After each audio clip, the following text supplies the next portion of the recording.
오늘의 이야기 시작하겠습니다. 안녕하세요. 저는 40대 중반의 여자입니다. 저는 한때 모두가 부러워하는 착하고 돈 잘 버는 남편과 살았는데요. 한순간의 실수로 이 모든 것을 잃어버리고 말았습니다. 저희 때에는 옛날과 달라서 주변 여자인 친구들이 모두 직장을 갖고 일하고 싶어 했거든요. 하지만 저는 밖에서 일하는 데에는 별로 관심이 없었어요.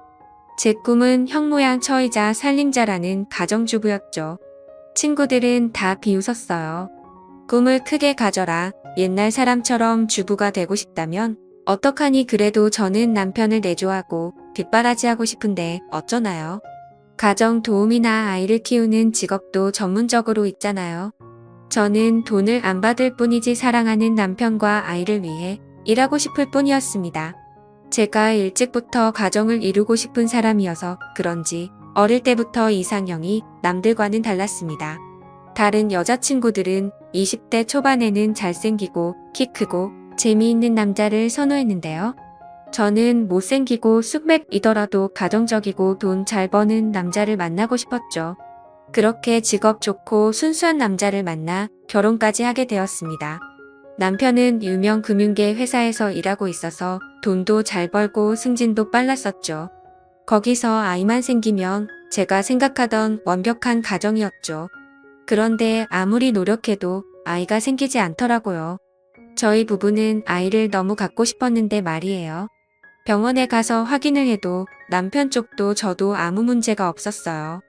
몇 년 동안 배란기 때마다 노력을 해도 생기지 않아서 결국 제 나이가 40대에 들어서면서 아이를 갖길 포기했습니다. 그렇게 남편과 둘만 살게 되었죠. 남편은 우리 둘이어도 괜찮다고 아이가 있어서 더 문제 있는 집이 많잖아라고 하면서 저를 위로하곤 했는데요. 그래도 저는 마음의 상실감이 컸죠. 안 돼서 못하는 거랑 자발적으로 안 하는 거랑은 차원이 다르잖아요.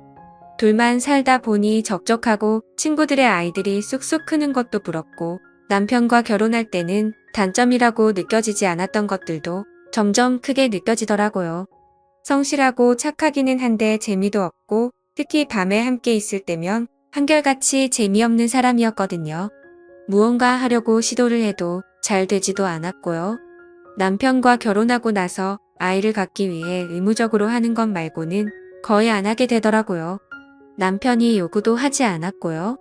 그렇다고 남편이 어디 다른 데서 바람을 피운다거나 그러진 않았던 것 같습니다. 매번 회식이 끝나면 집에 꼬박꼬박 온 것 같았고 휴대폰 검사를 해봐도 아무것도 나오지 않았고요. 현금을 뽑았다든지 하는 기록도 전혀 나오지 않았습니다. 그래서 안심이긴 한데 삶의 흥미가 점점 사라지고 있었죠. 그러던 와중에 동창 모임을 나가게 되었습니다. 오랜 결혼 생활을 하다 보니 잘 지내는 친구들도 있었지만 결혼 생활에 지쳐있는 친구들도 많더라고요. 요새는 애인이랑 밖에 안 한다고 하는 친구도 있고 남편은 가족인데 그런 거 하는 거 아니라고 하는 친구도 있었습니다. 다들 그런 사람은 어디서 구하냐고 물으니 동호회나 어플에서 많이들 구한다고 하더라고요. 친구들이 언제 이렇게 망가졌나? 고등학교 때는 이런 모습을 상상도 못했는데라는 생각이 들면서도 호기심이 들더라고요. 저는 남편 아닌 다른 사람과 할 생각은 해본 적도 없었는데요. 요새 들어서 시간은 많고 같이 시간 보낼 사람은 없어서 그런지 머릿속에 자꾸만 잡념이 생기더라고요. 자연엔 다른 남자와 만나면 어떨까 하고요. 그렇게 저는 친구들이 말하던 어플을 몰래 검색해서 깔았습니다. 나이도 어리고 괜찮게 생기고 무엇보다 저를 원하는 남자들이 그렇게 많은 줄 몰랐습니다. 그 중에서 대화도 어느 정도 통하고 괜찮게 생긴 연하남을 만나게 되었죠. 그 남자는 나이가 28살이었는데요. 아직 취업을 하지 못해 물류센터에서 일을 하고 있다고 하더라고요. 원래는 처음부터 할 생각은 아니었습니다. 첫 만남에서는 카페에서 이야기를 하고 저녁을 먹고 집에 가려고 했었죠. 연락도 몇 주간 해보고요. 하지만 저녁을 먹고 나서 남자가 저를 찾더라고요. 자기 집에서 술 한잔 더 하자면서 눈구렁이처럼 제 팔을 꽉 잡는데 그 소나기 힘에 저절로 설레더라고요. 저도 모르게 그 남자의 손길에 얼굴이 빨개지더라고요. 남자의 집은 원룸촌으로 유명한 동네의 빌라 2층이었습니다. 그런 동네를 간 것은 대학생 때 이후 오랜만이었죠. 남자의 이름은 영준이었는데요. 영준이의 집은 혼자 사는 철없는 남자처럼 정돈이 안 되어 있었습니다. 옷가지도 꺼내져 있고 빨래통은 넘치고 설거지거리도 쌓여 있었고요. 저는 영준이의 침대에 걸터 앉아 있었어요. 영준이는 방을 왔다 갔다 하면서 한쪽에 짐을 몰아넣더니 전자레인지 음식을 돌리고 소주잔과 소주를 꺼내오더라고요. 영준이와 저는 원룸 탁자에 의자를 놓고 마주 앉았습니다.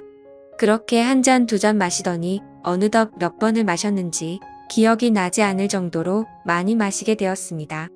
다행히 남편이 출장 간 사이에 이런 예상치 못한 일이 일어나서 다행이었죠. 저는 술에 취해 정신을 못 차리고 의자에 앉아 있었는데요.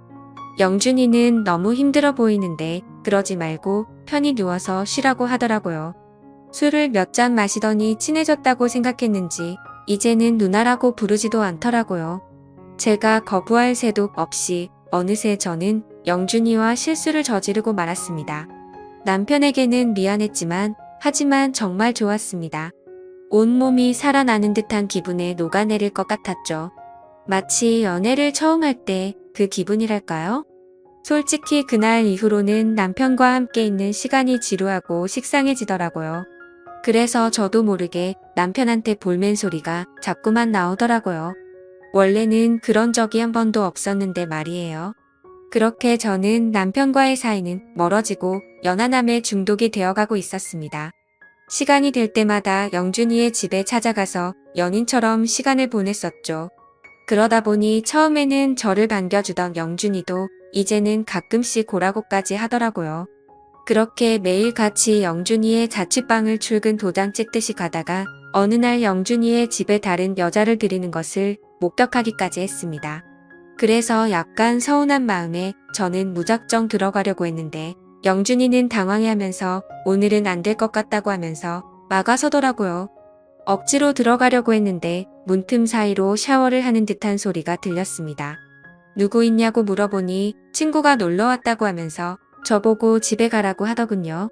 사실 그동안 저는 영준이에게 사람 대 사람으로 호감까지 생긴 상태였어서 연인이라고 생각했는데 그게 아니었구나 했죠. 영준이도 저와 같은 마음인 줄로만 알았습니다. 뭐가 필요하다면 꼭 저한테 먼저 말을 했거든요. 마치 연인한테 의지하듯이 말이죠. 그래서 필요하다는 것은 무엇이든지 사다 줬습니다. 심지어 고가의 옷이나 핸드폰 같은 물건들도 말이죠. 감기가 걸리거나 아플 때도 저에게 말해서 간호해 달라고 하고 저는 그래서 저희가 각별한 사이인 줄로만 알았습니다. 영준이도 저를 단순한 만남이 아닌 애인으로 생각하는 걸로 알았죠. 그런데 제가 없는 날에 다른 여자를 집에 부른다는 걸 알고 나니 배신감이 들더라고요. 그렇게 저를 쫓아내고 문을 확 닫아버렸습니다. 제가 몇 분 동안 문을 두들겨도 반응도 하질 않더군요. 옆에 사는 주민이 아줌마 거기 아무도 없는 것 같은데 시끄러우니까 문 그만 두들기라는 소리를 들을 때까지 두드리다가 그곳에 주저앉아 있을 수밖에 없었습니다. 그렇게 저는 넋이 나가서 집에 들어왔죠. 남편은 이미 안중에도 없었네요. 예상했던 시간보다 훨씬 늦게 들어가고 있었는데요. 원래 같으면 혹시라도 남편이 눈치챌까봐 서둘렀을 텐데 말이에요. 집에 들어가자 남편은 차가운 눈빛으로 거실에 앉아 있더라고요. 이 시간에 들어가면 남편은 원래 자고도 남았을 시간이었는데 말이에요. 그렇다고 남편이 원래 제가 늦는다고 기다리고 이런 성격은 아니었거든요. 갑자기 남편이 파일철에서 뭔가를 꺼냈습니다. 제가 영준이와 팔짱을 끼고 자취방에서 나오는 모습, 영준이와 술을 마시는 모습 등이 찍혀있는 사진들이었습니다. 우연히 반차 내고 집에 왔다가 제가 집에 없다는 걸 알게 됐다고 하더군요. 그 외에 사소한 거짓말들도 유심히 살펴보니 이상하다는 걸 다 알게 됐고 흥신소에 돈을 주니 이런 증거는 금방 구하더라고 했습니다. 이혼하자고 하는 남편 앞에 저는 무릎을 꿇을 수밖에 없었습니다. 저는 남편과 이혼할 생각이 전혀 없었고 안 들키게 만나려고 했을 뿐이었어요. 하필 똑같은 날에 연하남과 남편 둘 다한테 이별을 당하다니요. 이건 저한테 너무 잔혹한 처사였습니다. 내가 다 잘못했다고, 아이가 없어서 혼자 있어서 그랬다고 하면서 잘못을 빌었지만 남편은 눈 하나 깜빡하지 않았습니다. 그렇게 저는 남편과 이혼 수순을 받고 친정으로 들어가게 되었습니다. 엄마 아빠도 제가 갈 곳이 없으니까 받아주긴 했는데 저를 보는 눈빛이 곱지 않은 것이 저도 눈치가 보이고 죄인이 된 기분입니다. 한순간의 실수에 이런 신세가 된 제 자신이 믿기지가 않습니다. 남편에게 계속 용서를 구해야 할까요? 아니면 차라리 이혼을 하고 영준이와 정식으로 만나보자고 하는 게 나을까요? 좋은 의견 부탁드려요. 오늘의 이야기는 여기까지입니다. 행복한 하루 보내세요.